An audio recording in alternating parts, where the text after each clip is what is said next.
अस्सलाम वालेकुम दोस्तों, कैसे हैं आप? इंशाल्लाह आप सभी खैरियत से होंगे जी। तो दोस्तों, आज का जो हमारा टॉपिक है वो है हिकमत क्या है और कैसे हासिल की जा सकती है, कैसे हासिल करें इसको। ठीक है, हमारा ये टॉपिक है। आज हम सीखेंगे कि ये क्या है और इसको किस तरह से हासिल किया जा सकता है। हिकमत एक अकल फहम है, एक दनाई है। ठीक है, हिकमत मार्फत है, हिकमत जहानत भी कह सकते हैं इसको। ठीक है, और बाज लोगों के नजदीक ये एक ऐसी शय है कि जो अल्लाह ताला की अता करदा है। ठीक है, जिस तरह इंसान नबूवत हासिल खुद नहीं कर सकता, इस तरह इंसान हिकमत भी खुद हासिल नहीं कर सकता।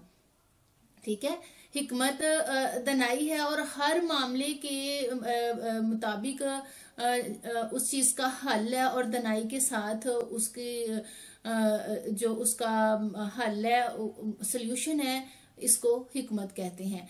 ठीक है, इसी तरह हजरत लुकमान की बात करती चलती हूँ कि हजरत लुकमान जो थे उन्हें अल्लाह ताला ने नींद की हालत में हिकमत अता फरमाई।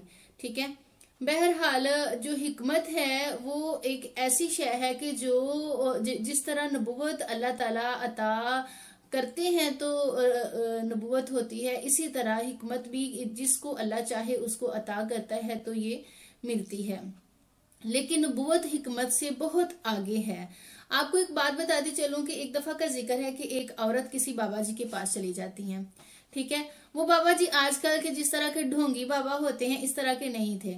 ठीक है, उनके पास चली जाती है, वो बड़ी हिकमत से उस औरत को उस परेशानी से निकालते हैं और वो समझती है कि शायद बाबा जी ने कोई तवीज कर दिया है मेरे लिए या कोई वजीफा कर दिया जिसकी वजह से मेरा ये मसला हल हो गया। वो जाती है, जाकर बाबा जी को कहती है कि बाबा जी आप मुझे कोई ऐसी चीज दें कि जिसके साथ मेरे मियाँ जो हैं, जो मेरे खामद है, मेरे काबू में आ जाए। वो मेरी बात नहीं मानते, वो अपनी मनमानी करते हैं और मेरी बात सुनते नहीं है।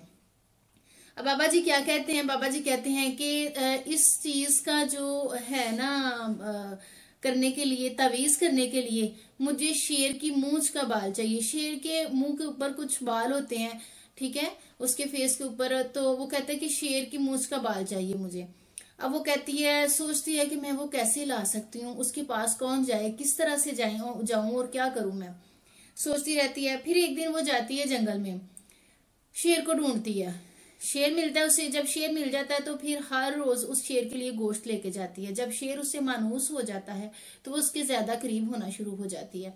वो दिन गुजरते जाते हैं और वो शेर के करीब होती जाती है। एक दिन ऐसा होता है कि शेर उससे इतना मानूस हो चुका होता है कि वो उसके साथ बैठ जाती है, उसके साथ बातें करती है। फिर वो चुपके से उसकी मूंछ का एक बाल तोड़ के तो वो ले आती है। जैसे वो बाल लेके बाबा जी के पास जाती है तो बाबा जी को कहती है ये शेर की मूंछ का बाल है। तो बाबा जी का कहना था कि अगर एक औरत शेर को मनूस करके एक खतरनाक एक जंगली जानवर को, जिसको अक्लो फहम ही नहीं है, उसको मनूस करके, उसको अट्रैक्ट करके उसकी मूंछ का बाल ला सकती है, तो एक समझदार अशरफुल मखलूकात का जो एक बंदा है, जो अल्लाह का एक अजीज बंदा है, एक अपने खामद को ही मनूस नहीं कर पाई और उसको ही सही नहीं कर पाई। अब तुम समझो कि तुम्हारे अंदर अल्लाह ताला ने कितनी एबिलिटी रखी हुई है कि तुम उस बंदे को बिल्कुल सही कर सकती हो और वो सही हो सकता है। जी, ये तो था एक वाकया, मुझे ये बात बताने का कि हिकमत से क्या नहीं हो सकता।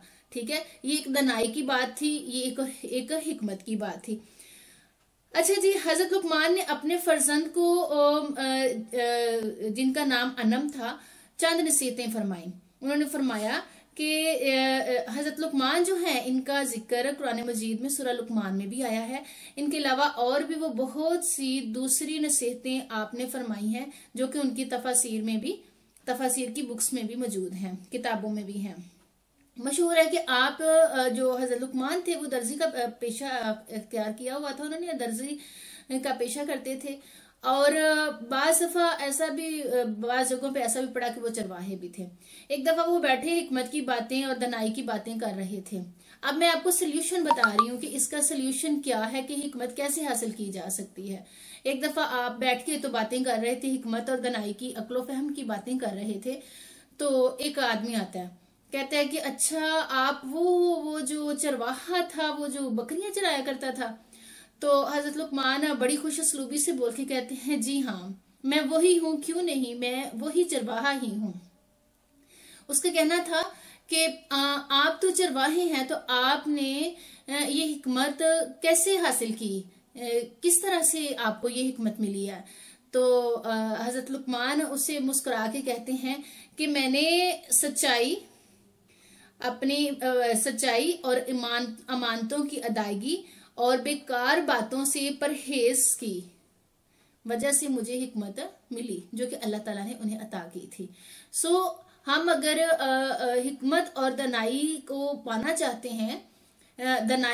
चाहते हैं, समझदारी को, अक्लमंदी को पाना चाहते हैं। हिकमत तो चूंकि अल्लाह ताला का दिया हुआ अतिया है, लेकिन अगर हम समझते हैं कि हम ज़हीन हो, हिकमत और दनाई हो, हमें परहेजगारी हो, तो हमें उसके लिए ऐसा होना होगा, हमें सच्चाई का दामन पकड़ना होगा, हमें अमानतों की अदायगी करनी होगी और परहेजगारी करनी होगी। तभी जाके हमारी अक्लो फहम खुल सकती है और हम तरक्की और कामयाबियों के रास्तों में गामजन हो सकते हैं। ना कि ढोंगी बाबा के सामने अपने मुकद्दर को छोड़ दें कि वो हमारे साथ क्या करते हैं और किस तरह से पेश आते हैं। जी तो फ्रेंड्स, ये थी आज की वीडियो। ठीक है, वीडियो को देखिएगा, अगर आपको पसंद आई हो तो इसे शेयर कीजिएगा और कमेंट बॉक्स में आकर मुझे कमेंट भी दीजिएगा। जो लोग चैनल पे नए हैं वो मेरे चैनल को सब्सक्राइब भी कीजिएगा। नेक्स्ट वीडियो तक के लिए अल्लाह हाफिज।